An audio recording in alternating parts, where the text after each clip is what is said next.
আসসালামু আলাইকুম। সবাই কেমন আছেন? আশা করছি সবাই ভালো আছেন। আজকে আপনাদের সাথে জলপাইয়ের তেলের আচার রেসিপি শেয়ার করতে আসলাম। প্রথমে আমি জলপাইটাকে সুন্দর করে ধুয়ে নিয়েছি, এর বোটাগুলো সুন্দর করে বেছে নিয়েছি। যে দেখেন বাজারের সব থেকে সেরা বড় সাইজের জলপাই এনেছি। তারপরে আমি এটা সুন্দর করে ভাপ দিয়ে নিয়েছি, যাতে একটু কেটেও নিয়েছিলাম সাইড দিয়ে। তো এটা বড় সাইজের ছিল, মোটা ছিল। যদি সেদ্ধ হতে একটু দেরি লাগে তো আপনাদের সুবিধার্থে আপনারা নিজেরা একটু বটি দিয়ে কেটে নেবেন। তারপরে এই যে দেখেন মশলাগুলো আমি নিয়ে নিয়েছি। এখানে ছিল মৌরি, মেথি, তারপরে এটা হচ্ছে শুকনো মরিচ, আর ওখানে ধনিয়া ছিল, ঠিক আছে। আর এটা হচ্ছে চিনি, লবণ আর সরিষার তেল লাগবে। তো আমি প্রথমে মশলাগুলোকে সুন্দর করে ভেজে নিয়েছি, তারপরে আমি এটাকে গুঁড়ো করে নিয়েছি ব্লেন্ডারে। তো এই যে দেখেন সব রকমের মশলা কিন্তু আমি একসাথে দিয়ে দিছি তাড়াতাড়ি হওয়ার সুবিধার্থে। আপনারাও এভাবে তাড়াতাড়ি হবে এই সিস্টেম করে সুন্দর করে ভেজে নেবেন। তো এই যে আমার ভাজা হয়ে গেছে, এখন আমি ব্লেন্ড করে নিয়েছি। এরপরে আপনারা যদি বেশি টেস্ট হয়, মানে টেস্ট করতে চান, সেই অনুপাত করে এখানে হলো রসুন পরিমাণ মতন একটু বেশি পরিমাণে নেবেন। আর ওটা হচ্ছে ডাল সম্ভরা যেটা বলে, ওইটা আমি নিয়ে নিয়েছি, পরিমাণ মতন আমি দেবো। এরপরে প্যানে আমি সরিষার তেল পরিমাণ মতন দিয়ে দিলাম।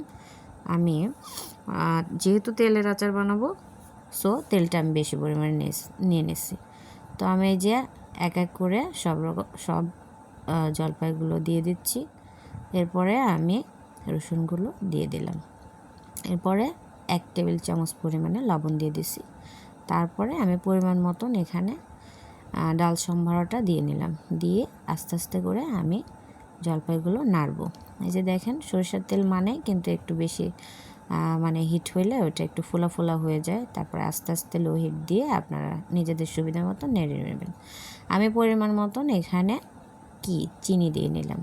এবার চিনি দিয়ে পরিমাণ মতন চিনি দিবেন, যে যেমন। যদি টক খাইতে চান তাহলে অল্প পরিমাণে দিবেন, যদি একটু মিষ্টি পরিমাণ বেশি খাইতে চান তাহলে সেই পরিমাণে দিবেন। এরপরে আমি কিছুক্ষণ পরে আমি সব রকমের মশলাগুলো, এখানে ব্লেন্ড করা মশলাগুলো দিয়ে দিচ্ছি।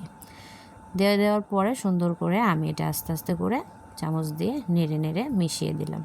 তো এই যে দেখেন সুন্দর একটা রং চলে আসছে, হয়ে গেছে। এভাবে ফুটতে থাকবে। তো ফুটতে থাকা অবস্থাতে আপনারা বুঝতে পারবেন কালার চেঞ্জ হয়ে আসবে জলপাইয়ের। তো তখনই বুঝে নেবেন যে আপনার আচারটা হয়ে গেছে।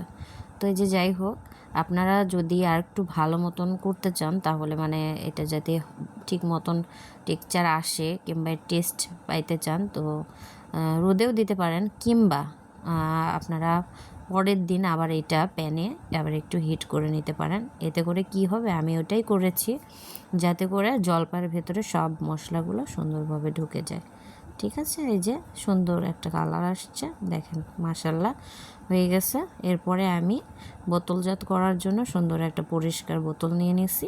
এরপরে আমি সুন্দর করে চামচ দিয়ে একে একে সবগুলো উঠিয়ে নিচ্ছি। তো দীর্ঘদিন যাতে আপনারা খেতে পারেন বাসায় রেখে, তো সেটার জন্য আমি একটা গোপন টিপস দিচ্ছি। সেটা হচ্ছে ফ্রিজের নরমালে আমি বেশিরভাগ সময় আমার সব বাসায় করা আচারগুলো রেখে দিই। এতে করে কি হয়, দীর্ঘদিন ভালো থাকে, কোনো নষ্ট হওয়ার চান্স থাকে না এবং দীর্ঘদিন খাওয়া যায়। তো আমি এই যে তেলের আচার বানালাম, এই জন্য যে খিচুড়িতে আপনারা সুন্দর করে এটা খাইতে পারবেন। তেলের আচারটা খিচুড়িতে বেশি মজা লাগে। যে মাশাল্লাহ আমার আচারটা রেডি হয়ে গেছে। যে দেখেন বোতলে ভরছি, কতটা সুন্দর আর লোভনীয় লাগছে।